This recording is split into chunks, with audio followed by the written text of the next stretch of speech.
자, 다음 상담 만나보도록 할까요? 이번에도 문자로 보내주신 사연이고요. 끝번호 6599번의 문자 확인합니다. 구산역 구산사거리 오피스텔 투룸입니다. 2억 1천만 원의 실거주로 구입을 하려고 하는데요. 전망 부탁드립니다 하셨어요. 이번에는 오피스텔이네요. 투룸 오피스텔이에요. 구산역에 있는 오피스텔. 매수 전망 괜찮을까요? 네, 저는 뭐 구산역 쪽에 오피스텔이 됐든 뭐 다세대가 됐든 뭐 구입하시는 거에 대해서는 저는 추천을 드립니다. 이제 가격대가 이제 그 연신내역 쪽에 이제 호재가 터지고 또 이제 세전역 쪽에서도 이제 호재를 가지고 있다 보니까 가격대가 조금 올라가는 거거든요.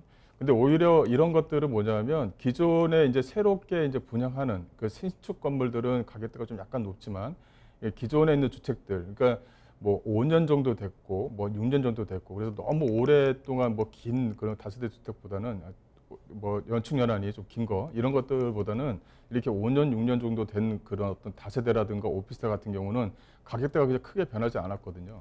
오히려 이런 것을 실거주로 잡아서 가지고 있으면 호재거리가 나타나는 시기, 그러니까 적정한 시기라는 게 있습니다. 그러니까 GTX 노선에 대한 호재거리로 해서 가격이 올랐다고 한다면 개통이 되고 한 2년 정도 있으면 이런 지역들은 또 가격대가 또 오르게 되거든요. 그런 것들도 좀 참조하셔서 실거주로 잡으셔도 나쁘지 않다. 그렇지만 가격대를 좀 비교한다면 신규 주택보다는 오히려 좀 연식이 조금 있는 5년 정도에서 한 4, 5, 6년 정도 된 이런 또 오피스텔이라든가 다세대 물건 같은 경우는 가격대가 이렇게 많이 안 올랐기 때문에 오히려 이런 것들을 좀 잡아내는 게 좀 쉬운 게 아닌가 이렇게 좀 말씀 좀 드릴게요.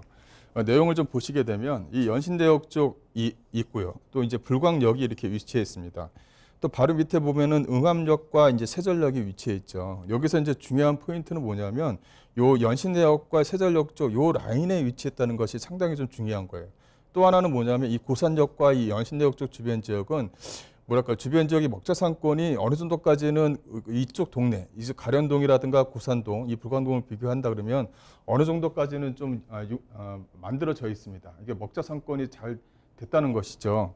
그래서 이런 어떤 상권들이 마련이 됐다는 것은 오히려 좀 월세가가 좀 안정적이다 이렇게 좀 보시면 될 것 같아요. 반전세라든가 이런 부분이. 또 하나는 뭐냐면 이 연신대역 쪽에서 올라가는 GTX 라인에 대한 호재. 또 이제 세전역 쪽에서 연결되는 부분이 있어요. 바로 옆에 보시게 되면 이렇게 창릉 신도시가 위치해 있습니다. 여기에서 이렇게 연결되는 노선 자체가 있죠. 또 이제 세전역으로 지나가는 이 동북선이라든가 이런 부분도 남아 있고요. 또 연신대역과 세전역 쪽, 이 도로 라인이 상당히 좀 중요합니다. 지하철 라인 자체, 이 지하철을 만들고 이 도로가 같이 올라가는 이런 부분이 상당히 좀 중요한데 이런 부분이 좀 아직까지 거쳐 있다는 것이죠. 또 이제 이 창릉 쪽이라든가 위쪽에 이제 그 화정 쪽 주변 지역 그래서 이쪽에 창릉 쪽에서 만들어지는 그 뭐랄까요 그 업무 시설들이 상당히 좀 어마어마합니다. 이 창릉 안쪽에서 만들어지면 토지의 거의 뭐 60% 이상을 이 자족 도시를 만들 정도로 상당히 좀 크게 좀 집어넣고 있고요. 이 자족 도시가 어느 정도까지 창릉에서 만들어진다고 한다면 오히려 이 세절 쪽이라든가 연신대 쪽, 이 불광동 쪽에 대한 수요층들이 오히려 상당히 좀 많이 몰릴 가능성이 상당히 좀 높아요. 그래서 토지대가 올라가고 또 가격대를 또 유지시켜 줄 겁니다. 또 하나는 뭐냐면 이 구산역이라든가 구산역이라든가 이 연신대역 쪽, 이 가련 쪽 이쪽이 이 재개발 지역들이에요. 이 재개발이 현재 좀 잘 되고 있고요. 과거 같은 경우는 바로 위쪽에 이제 은평 뉴타운이 위치해 있고 은평 뉴타운에서 이제 그 뭐랄까요 아파트 이게 큰 아파트들이 이제 분양이 안 되다 보니까 주변 지역들의 이제 재개발 지역들이 많이 해제가 됐었거든요.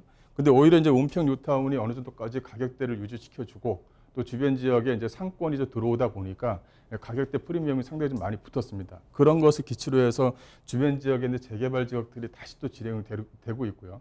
근데 이렇게 진행되는 와중에 이 3기 신도시를 발표를 했어요. 이 창릉 신도시를 발표했는데 이 창릉 신도시 안에 이제 전철을 놓고 이 전철 자체가 이제 그 일산 쪽까지 이제 올라가게 됩니다. 그런 것들이 이제 세전역 쪽과 거쳐져 있고 또 바로 위쪽에 또 연신대에 또 GTX 이 노선이라든가 이런 부분까지 연결이 되어져 있다 보니까 이 불광동 쪽 주변 지역 또 불광역 쪽 주변 지역은 또 이제 그 신분당선이 또 이제 예정이 되어져 있죠. 이런 부분들이 다 복합적으로 좀 마련이 되어져 있습니다. 이런 데에서 어떤 물건을 구입하고자 할 때는 물건에 대한 가격이 상당히 좀 중요하죠. 그래서 내가 신규 물건을 구입해서 어떤 그 투자 물건을 만들 것이냐 아니면은 신규 물건보다는 내가 가격대를 보니까 한 5, 6년 정도 되는 오피스텔이라든가 다세대 주택, 또 신규 주택과 비교해 보니 가격대가 좀 그 차이가 좀 있더라 하게 되면 오히려 접근 방법을 내가 실거주로 잡게 되면 실거주로 잡는 방법에서는 오히려 기존 주택을 좀 구입하는 게 낫습니다. 그게 좀 오히려 좀 안정적이거든요. 그래서 어디에 붙었냐가 또 중요하겠죠. 그래서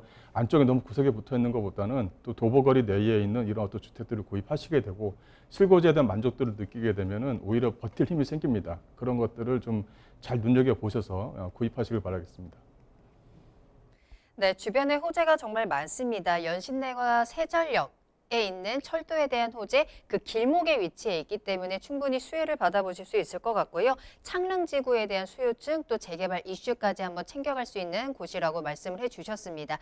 너무 신축이나 너무 오래된 건물보다는 5에서 6년 정도 된 건물이 좀 적당하다라고 말씀을 해주셨으니까요. 참고해 보시길 바라겠습니다.